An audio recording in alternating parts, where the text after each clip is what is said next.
आज मैं आप लोगों को अपनी सेकंड प्रेगनेंसी के सारे लक्षण डिस्कस करने वाली हूँ, जो कि शुरू के दिनों में मुझे आए, जिसे हम कहते हैं शुरुआती प्रेगनेंसी के लक्षण, अर्ली प्रेगनेंसी के लक्षण। ये लक्षण कई बार बहुत अर्ली भी आए थे, यानी डेट मिस होने से पहले भी आ गए थे मुझे। जैसे कि सेकेंड वीक से अगर शुरू करो तो ओवुलेशन के दिन से लेफ़्ट साइड क्रैम्प होना ये बताता है कि फर्टिलाइजेशन की जो प्रक्रिया थी वो लेफ़्ट साइड हो रही थी। ये ओवुलेशन की प्रक्रिया जो कि सेकेंड वीक में ही होनी शुरू हो गई थी।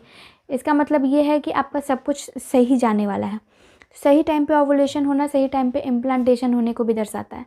उसके बाद थर्ड वीक यानी कि अब तक इम्प्लांटेशन का प्रोसेस पूरा हो गया और धीरे धीरे जो हार्मोन्स हैं वो बनने शुरू हो गए थे। तो थर्ड वीक में कौन कौन से लक्षण मुझे देखे, चूँकि मैं पहले से ही ट्रैक करना मैंने शुरू कर दिया था उस मंथ, बिकॉज मुझे पहले से पता था कि इस मंथ कंसीव होने वाला है। तो थर्ड वीक में बहुत सारी चीज़ें थी जो मुझे दिखी। नेल्स टूटने लगे थे। पेट के कई बार नीचे मुझे क्रैम्प महसूस हुआ। पैर के जो हील वाले एरिया हैं वहाँ मुझे दर्द महसूस हो रहा था।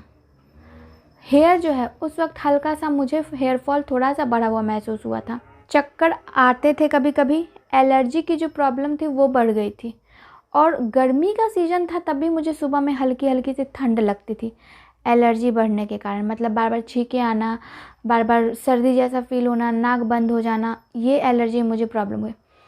फोर्थ वीक में क्या क्या मुझे महसूस हुआ, मेरी हेयर आईब्रोज जो है वो ग्रोथ जल्दी होने लगी थी। 15 से 20 दिनों में मेरी आईब्रोज की ग्रोथ होने लगी थी, यानी कि हेयर ग्रोथ का मुझे साइन दिखने लगा। सर दर्द होना, कमर में कभी कभी पेन महसूस होता था, चक्कर जैसा फील होता था, टायर्डनेस ज़्यादा हो गई थी, थकावट थोड़ा ज़्यादा लगता था उस वक्त। नींद कई बार आना शुरू हो गया था फोर्थ वीक में। मतलब ये कि मैं 10 बजे 11 बजे जब मैं काम ख़त्म करती थी अपना कुकिंग वाला, तो मुझे नींद आने लगती थी। नाश्ते के बाद, ब्रेकफास्ट के बाद मुझे नींद की समस्या हो गई। मतलब नींद बहुत ज़्यादा आने लगी।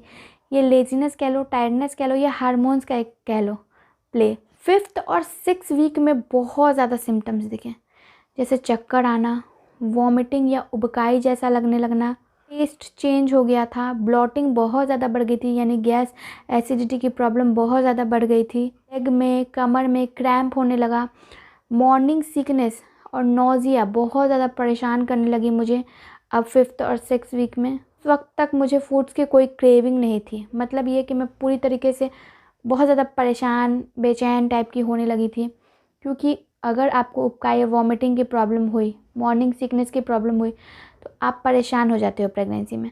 तो ये मेरे अर्ली प्रेगनेंसी के साइन थे। आई होप आपको ये वीडियो पसंद आया हो। वीडियो पसंद आए तो वीडियो को लाइक, चैनल को सब्सक्राइब और कमेंट करते जाएं। धन्यवाद।